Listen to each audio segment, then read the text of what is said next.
महाभारत युद्ध 18 दिनों तक चला। आखिरी दिन दुर्योधन की मृत्यु हो गई। दोनों ओर से बड़ी संख्या में लोग मारे गए। क्या आपको मालूम है कि इस घनघोर युद्ध के बाद कौन कौन जिंदा बचा? क्या आपको मालूम है कि सबसे बड़ा युद्ध कहा जाने वाले महाभारत की जब समाप्ति हुई तो कितने योद्धा जीवित रहे? ये इतने कम थे कि बहुत आसानी से उन्हें अंगुली पर गिना जा सकता है।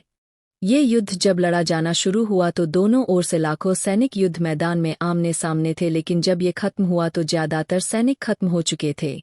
दोनों ही पक्षों का इतना भारी नुकसान हुआ था। ऐसे में जो बचे वो बहुत किस्मत वाले थे।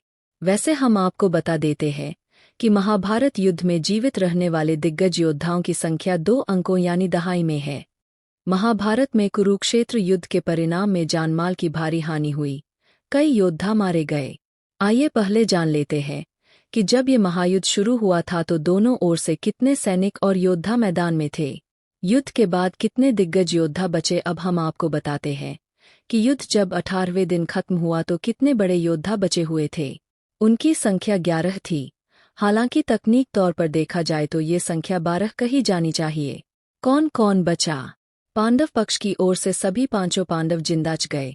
हालांकि उन्हें अपने सभी करीबियों और पुत्रों की जान गंवानी पड़ी, यानी युधिष्ठिर, भीम, अर्जुन, नकुल और सहदेव सभी युद्ध में बच गए। युद्ध के बाद युधिष्ठिर हस्तिनापुर के राजा बने और 36 सालों तक शासन किया। पांडव पक्ष की ओर से युद्ध लड़ने वाले 3 और प्रमुख योद्धा या हस्तियां भी बची रहीं। वो थे भगवान कृष्ण, युयुत्सु और सात्यकी। हालांकि कृष्ण ने प्रण किया था कि वह इस युद्ध में हथियार नहीं उठाएंगे। वह अर्जुन के रथ के सारथी बने। पूरे युद्ध में पांडवों का मार्गदर्शन किया। वह युद्ध में बच गए। अब आइए हम आपको युयुत्सु और सात्यकी के बारे में बताते हैं। युयुत्सु कौरवों का सौतेला भाई था। वह पांडवों की ओर से लड़ा, युद्ध के अंत तक बचा रहा। इसके बाद युधिष्ठिर जब राजा बने तो उन्होंने युयुत्सु को राजकाज का महत्वपूर्ण काम सौंपा। सात्यकी के बारे में कहा जाता है कि वह कृष्ण के वफादार और उनके करीबी थे। वह युद्ध में बच गए। कौरव पक्ष की ओर से कौन जीवित रहे? अब देखते हैं कि कौरव पक्ष में जो लोग महाभारत के युद्ध में लड़े उसमें कौन से दिग्गज युद्ध खत्म होने के बाद भी बचे रहे। उसमें अश्वत्थामा, कृपाचार्य और कृतवर्मा शामिल हैं। अश्वत्थामा ने युद्ध में अपने पिता द्रोणाचार्य को अनुचित तरीके से मारे जाने के बाद इसका प्रतिशोध लेने के चलते धृष्टद्युम्न और पांडवों के 5 पुत्रों की हत्या कर दी। इसके बदले कृष्ण ने उन्हें श्राप दिया कि युग में भी जिंदा रहेंगे, उन्हें मृत्यु नहीं मिलेगी। कहा जाता है कि अश्वत्थामा आज भी जंगलों में भटकते रहते हैं। कृपाचार्य पांडवों और कौरवों दोनों के शिक्षक थे। युद्ध के बाद भी जीवित रहे।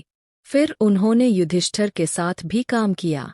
कृतवर्मा कौरव सेना के एक सेनापति थे, वह भी बचे रहे। इस तरह 11 लोग इसमें बचे रहे। भीष्म युद्ध के बाद 40 दिनों तक जिंदा रहे। वैसे अगर तकनीक तौर पर देखा जाए तो युद्ध के बाद भी भीष्म पितामह भी जिंदा थे। वह बेशक घायल होने के बाद बांशकेया पर लेटे रहे। वह घायल होने और बांशकेया पर लेटने के बाद भी 8 दिनों भी जिंदा रहे। युद्ध के 10वें दिन घायल होने की वजह से उन्हें युद्ध से हटना पड़ा था। इसका मतलब ये हुआ कि युद्ध खत्म होने के बाद भी वह 40 दिनों तक जीवित रहे।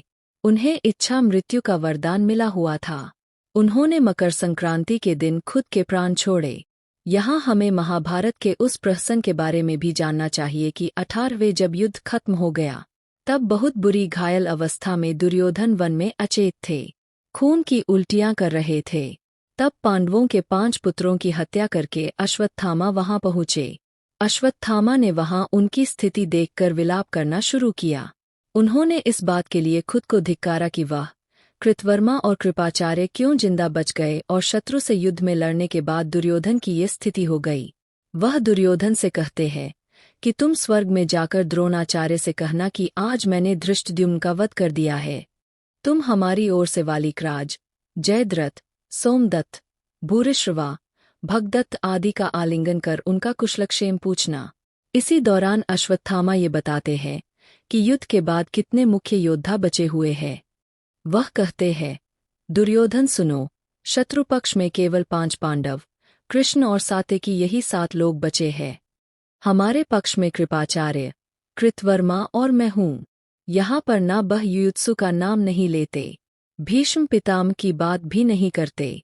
वह दुर्योधन को ये भी बताते हैं कि द्रौपदी के 5 पुत्र, धृष्टद्युम्न के पुत्रगण और पांचाल व मत्स्य देशीय सारे योद्धा मारे गए। पांडव शिविर ध्वस्त हो चुका है।